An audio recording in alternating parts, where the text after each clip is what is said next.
So a friend of mine says, Sam, we need to get the president involved. I'm like, uko ni mbali. No president sasa tutamfikia aje. Najua CS, don't get a CS at least. Lakini bado ni mbali. Acha uko mambo na complicated. So he says, let's sit down and work on something. We started working on something. He brought us to his office, Mike Mashari of 7 Seas, and he taught us how to present ourselves, to prepare stuff. We worked together hard. And then the day came to go present to the chief of staff. I believe that's his name. And we wanted to present to him that we'd love the president to grace National Innovation event, the first one in Kenya to be held. So we presented it to him. And when that, so first of all tukiingia tulikuwa na CS ule wetu, ule mkali, tumefuatana kuingia, alafu security juu mimi sijui kuvaa, walikuwa wanataka kunifukuza. Niko na jeans na shati na tunaenda kwa chief of staff.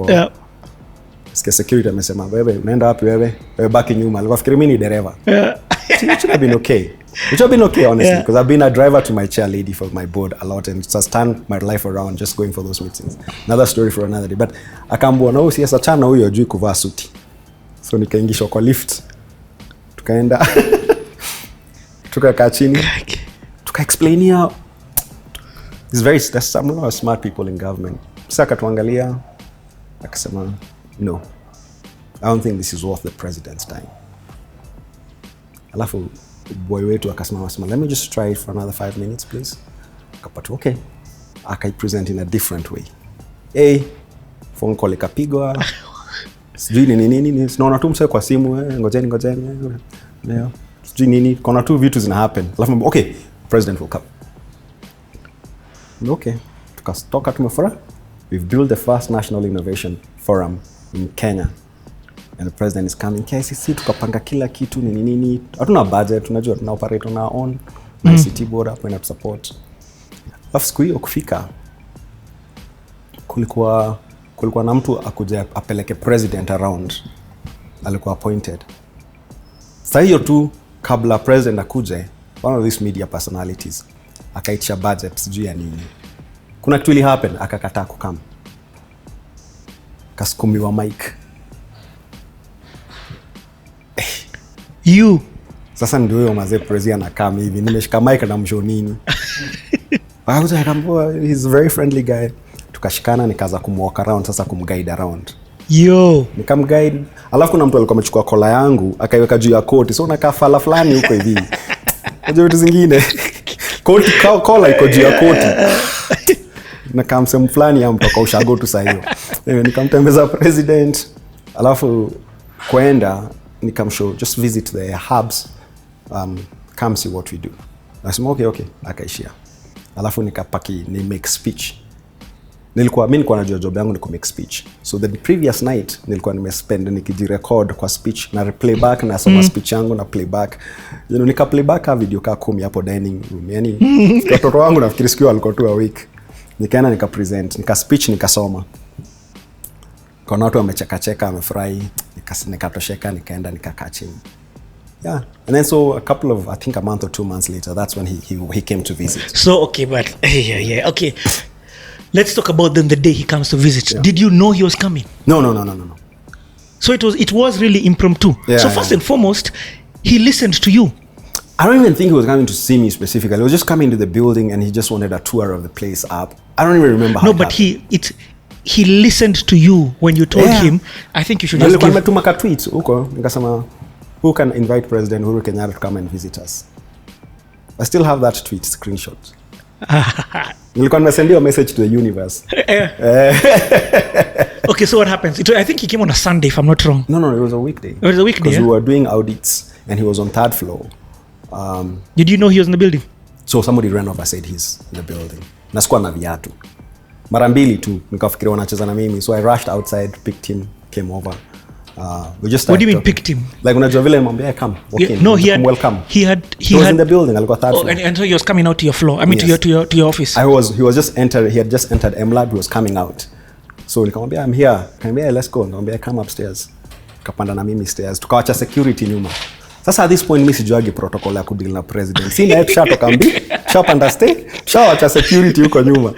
Unajua utakani kusimama nyuma yake, kuna mavitu na happen. Some rules. Na sijavaa viatu, nimevaa viatu sasa unataka jeans nimekunja, nimepanic, mkono nikaeka kwa mfuko. So that's when I realized mkono iko kwa mfuko nikipiga story na yeka boy wangu.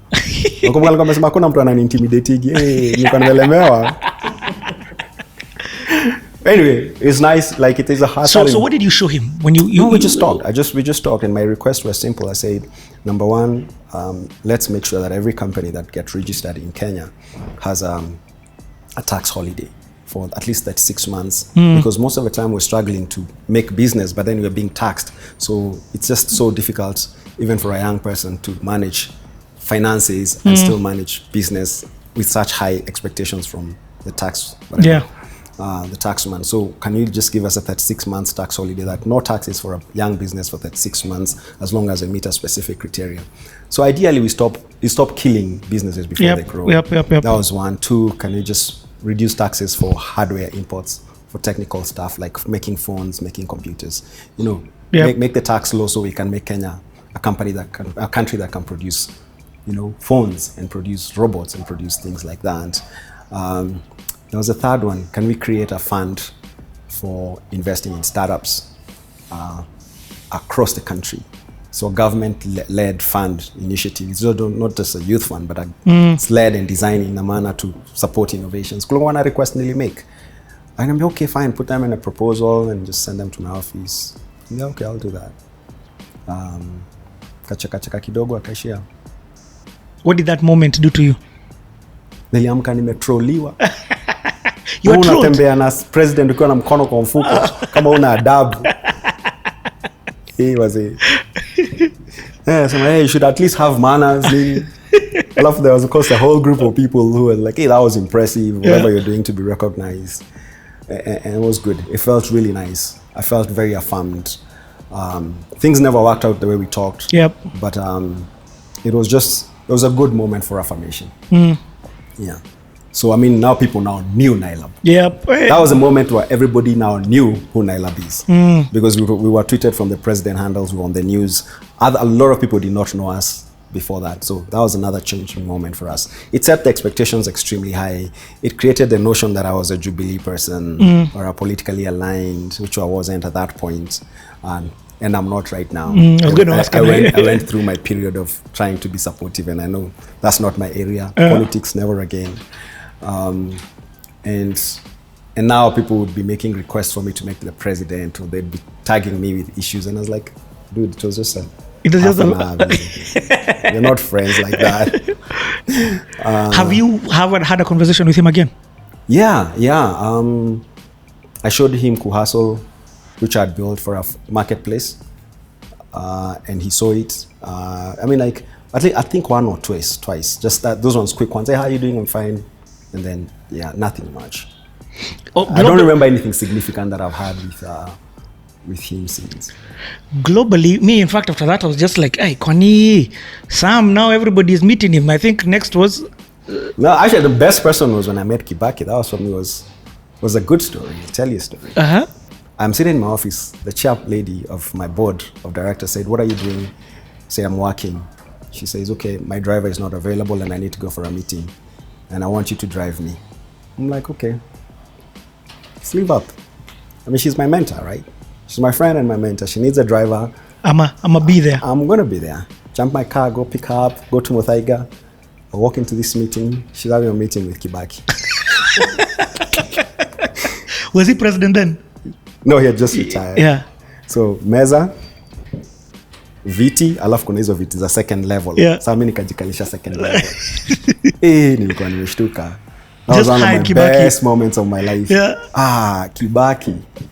In the same room with young man, how are you? So clever. So bright, so smart, so articulate in the way he just says things. Even at the end, he still had that accident, but he was so articulate.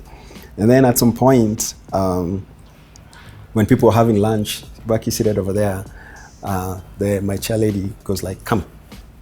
And then it goes like, Mr. President, I want to introduce Sam Gichuru to you. And so me and him had a moment. We talked. Then we stood up and walked around Muthaiga. I fixed his tie. Yeah. So I asked him, can we take a picture? I said, yeah, sure. Is my tie okay? No, it's fine. I fixed it for him. And then tukapiga picture. One of my favorite moments. And I think for me is that, I think that humility of saying, I'll come and drive you. I'm already the CEO of Nailab. The humility of saying, I'll come and drive you. Imagine if you had pulled It's not even a pints. humility. You know, it's like a thing Yeah. you just do. I almost imagine if I had arrogance, I'd be like, sasa unanihitaji hizi vitu. Uone niko na kazi yangu. Uone mimi But I si- cleared my entire afternoon schedule. Hold I have on, you my own- cleared for yeah, her. I had a PA as well. I have my PA. I mean, like, could have been anybody else to send. Cleared, cancel meetings. And she didn't tell you, I want you to drive you because I'm going to meet. She's just like, No. Just say, Sam, come drive me. I want you to drive me. Then I can kampeleka. Car driver vizuri, nikapark gari. Everyone was like, should I stay in the car? She's one of the most amazing human beings in this country that I've had the pleasure of just working with. And so, and it was so calm, even her demeanor, her introduction to the president was like, yeah. yo, I mean, Sam, your stories, since You we're talking have about to the kind of surround- people you've met, You have to surround yourself with people who are super, super interesting and super smart. It's very important the people you choose to hang out with. Yeah. Anyway, that was another part of my life that I really love a lot. what about the Zuckerberg one? No, for me, I had nothing to do with that. Somebody just told me Zuckerberg is coming, and I just went downstairs, third floor, and then I met him when he was coming off the stairs. And then he saw me first, and then he walked up and shook my hand and said hi, and then he walked in. They had nothing. much Okay, to wait, that. dude. Okay, start the story from beginning. That's I mean, Zuckerberg. Zuckerberg, I don't think anybody knew other than security forces, whatever securities he was assigned, that he was coming. Maybe the US Embassy and one more person. Yeah. Yeah, I mean, we just... So they called you literally when he was He was in arriving. the building as well. Yeah. So like, Sam, come downstairs. We need to welcome Mark Zuckerberg. I was like, okay. Yuko wapi? Chomoka with a t-shirt, said hi. Did you take him up? No. You know, he never came to fourth floor. Oh, he didn't, huh? It's just that I tweeted out the photo of Zook because he said hi to me first. Yeah. Then the blogs just went with a different story. But it was too late to correct it, and I never bothered to correct those because it's so much work to write a press release for such kind of stuff. I get And it. then try to explain the exact. I was like, because the people who were in the building, we all felt the building was our space. Yes. So even if he came to ground floor, nobody cared whether he came to fourth floor. Yep. So we just met him over there. We talked. He was more Eric Hasman's visitor more than he was for the rest of us. But Eric shared, the moment with us. What? Same with Ban Ki-moon. Same with, quite a number of people. Yeah. Okay. I applaud Eric Hasman for building an ecosystem that this ecosystem has a lot to do with him and what he's done. A lot of people may not agree because a lot of people feel like, hey, they played other roles, but and their roles are as important, but I do applaud his role in what he did. And what do you think his role was? I mean, he did refine the vision that most of us had. And maybe he did have the privilege of seeing what we did not see as well. I get it. And so I'm honored to have met somebody like him. He's an amazing person as well. Okay. So what about now? I feel like this is a biography. Like, I'm telling stories and remembering these amazing people. Like, they're still around doing amazing things, by the way. I know it's not over, man. Guys are still here. Yeah. Okay, let's come back into. So now at this point, is that where Tony decides? Okay, now I'm leaving Nailab. No, Tony had already left. So he didn't come back after the sabbatical. He came back and he was a bit free. His mind was free. He wanted to do something else, and he built this amazing app called Kidato. Yeah. Yes. In fact, Tony is one person I'd love to also sit down You on should. the seat. Yeah, You because should interview both of us together. You laugh so he's much. such a brilliant mind. Yeah. We had such stories about how we went fundraising in Europe, and it's just crazy stuff after that. So okay, let me ask. In fact, since you brought up the issue of, the topic of fundraising, how do you do it, Sam? Everybody's trying to get capital for business. In fact, I've told one or two people that I was going to sit down with Sam. Jumping conversation. We're jumping. That's a whole different conversation. Tuendelee than where we are. Here fundraising, tutafanya short clips. Okay, no problem. Yeah. So where does then the story go after this? So of course now Nailab is just going up and down. Financially, we're just struggling a lot. And then we get to a point where, again, as in, like, the hardest thing for Nailab was to monetize the business model. And a lot of people will come with different ideas. We tried a lot of things. Renting space, all these things. We tried different business models. But the most key important part is, then I get another call. And and somebody says, Sam, Jack Ma would like to come to Kenya.